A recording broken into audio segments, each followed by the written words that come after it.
Assalamualaikum warahmatullahi wabarakatuh. Selamat berjumpa kembali anak-anakku yang duduk di kelas 5. Bertemu kembali dengan Ibu Tini di sini. Hari ini kita akan mempelajari pembelajaran ketiga dari subtema 2, buku tema 1, organ gerak hewan dan manusia. Sebelum kita melanjut pada materi berikutnya, Ibu minta subscribe-nya dulu, kemudian like dan notifikasi loncengnya dibunyikan dulu agar Ibu bisa lebih baik lagi memberikan video-video pembelajaran untuk kalian untuk kedepannya.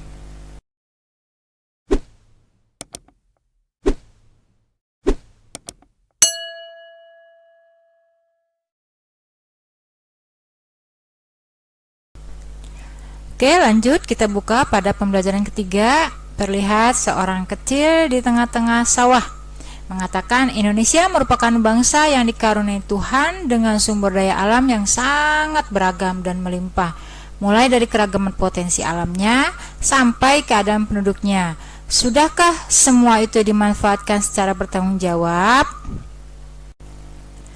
Di sela-sela istirahat, Pak Anto dan Beni memperhatikan lingkungan alam sekitar. Di sebelah timur mengalir sungai dengan aliran yang sangat jernih dan deras. Di sebelah barat terbentang luas ladang sayur. Di sebelah utara berbaris tegak gunung tempat hidup berbagai tumbuhan dan satwa. Pak, saya merasa senang, beruntung lahir di Indonesia. Tanahnya subur dan alamnya sangat kaya, kata Beni. Beni, kekayaan dan keragaman yang dimiliki oleh bangsa Indonesia tidak sebatas sumber daya alam saja, tapi juga penduduknya. Jumlah penduduk Indonesia sekarang kurang lebih 254 juta jiwa. Penduduk tersebut tersebar hampir di 13.466.000 pulau yang ada, dari Sabang sampai Merauke. Masing-masing pulau atau wilayah memiliki keragaman suku, adat, budaya, ras, agama, dan golongan. Dari sekian banyak penduduk tersebut juga terdiri atas beragam latar belakang, pendidikan, ekonomi, sosial, dan budaya, jelas Panto. Wah, saya makin bangga jadi anak Indonesia, sahut Beni. Nah, sekarang kita ayo mengamati bagian kepulauan Indonesia, atau kita perhatikan letak pulau Indonesia. Masing-masing pulau jumlah kepadatan penduduknya berbeda ya, anak-anakku sekalian. Pertanyaan pertama, pulau mana yang paling padat? Adalah Pulau Jawa. Pulau mana yang paling sedikit? Pulau Papua. Yang ketiga, berapa jumlah kepadatan penduduk Provinsi Lampung? Kurang lebih kepadatannya 50-100 orang per kilometer persegi. Berapa kepadatan di Papua? Kurang dari 10 orang per kilometer persegi. Berapa jumlah kepadatan penduduk provinsi tempat tinggalmu? Jika kalian tinggal di Bekasi, maka kepadatannya kurang lebih 2.451 orang per kilometer persegi. Ayo mengamati. Wilayah Indonesia yang sangat luas dan berupa kepulauan telah mengakibatkan keberagaman penduduknya.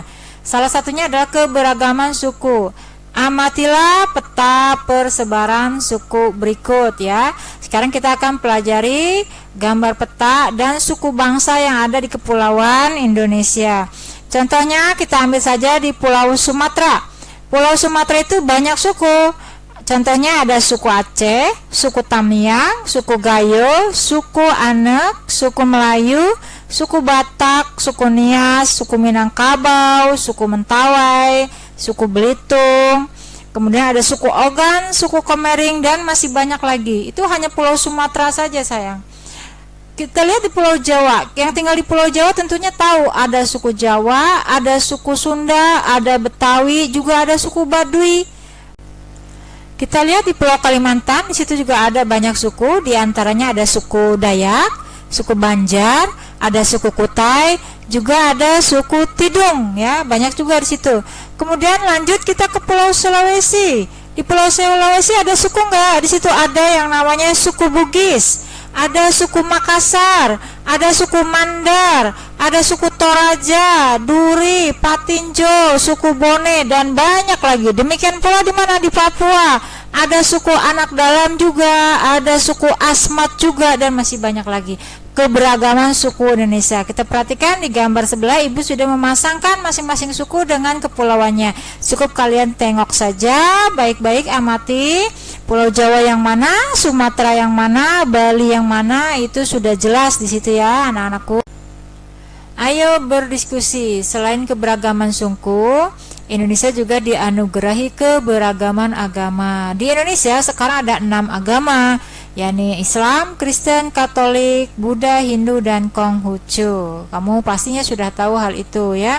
Kemudian kita akan mengamati keberagaman yang ada di wilayah RT setempat atau wilayah tempat tinggalmu. Kamu bisa melakukan wawancara dengan tokoh-tokoh masyarakat di sekitar tempat tinggalmu. Kemudian hasil wawancaranya, kalian tinggal tuliskan hasil wawancaranya pada kolom yang telah disediakan. Ayo membaca. Ada wacana yang berjudul Kerukunan Umat Beragama di Indonesia. Di sini kalian diminta membaca sebuah wacana di mana nanti kalian akan mencari pokok paragrafnya atau ide pokok paragrafnya. Kalian sudah belajar di awal ya bagaimana menentukan ide pokok dari paragraf pertama sampai paragraf ke-7. Nah, paragraf pertama sudah ada dicontohkan. Sekarang kita lihat paragraf yang kedua. Kerukunan umat beragama sangat penting bagi bangsa Indonesia untuk mencapai kesejahteraan hidup. Paragraf kedua, Tri Kerukunan Umat Beragama merupakan program yang dicanangkan oleh pemerintah. Yang keempat, Tri Kerukunan Beragama bertujuan agar masyarakat hidup dalam kebersamaan meski banyak perbedaan. Yang kelima, Tri Kerukunan Umat Beragama dimulai dengan kerukunan antar umat beragama dalam satu agama.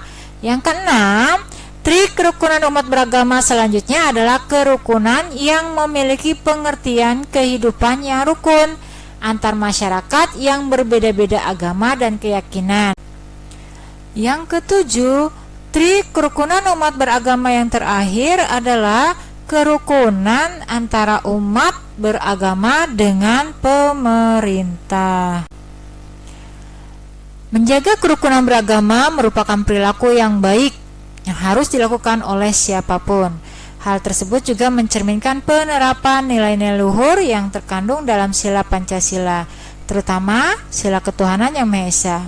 Setelah kalian membaca, sekarang tugas kalian adalah mencari nilai-nilai luhur yang berbeda satu sama lain.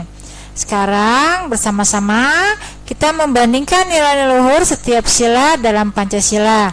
Contohnya sila pertama yaitu ketuhanan yang Maha Esa.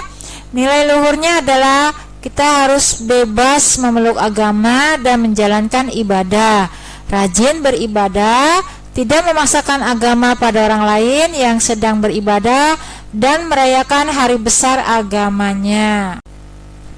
Untuk sila kedua, kemanusiaan yang adil dan beradab, maka nilai luhurnya adalah kita harus berteman tanpa membedakan latar belakang, tidak berpihak sebelah dalam menyelesaikan masalah, kemudian menjenguk orang yang sakit, juga membantu orang yang dalam kesusahan. Sila yang ketiga, nilai luhurnya gotong royong, kerja kelompok, mempelajari kebudayaan daerah lain, mencintai budaya asli daerahnya sendiri, dan mencintai produk-produk buatan dalam negerinya sendiri. Untuk sila yang keempat, kerakyatan yang dipimpin oleh hikmah kebijaksanaan dalam permusyawaratan dan perwakilan, maka nilai-nilainya yang harus kita ambil adalah dalam pemilu, musyawarah mufakat, pemilihan kepala desa, menghargai pendapat orang lain, juga tidak memaksakan kehendak dan pendapat kita kepada orang lain. Melaksanakan keputusan bersama juga harus ikhlas dan bertanggung jawab. Untuk sila yang kelima, yaitu keadilan sosial bagi seluruh rakyat Indonesia, kita juga memiliki kedudukan yang sama di muka hukum, melaksanakan pembangunan dan menikmati hasil-hasil pembangunan nasional secara bertanggung jawab. Kemudian kita akan perhatikan beberapa contoh perilaku yang tidak mencerminkan nilai-nilai Pancasila.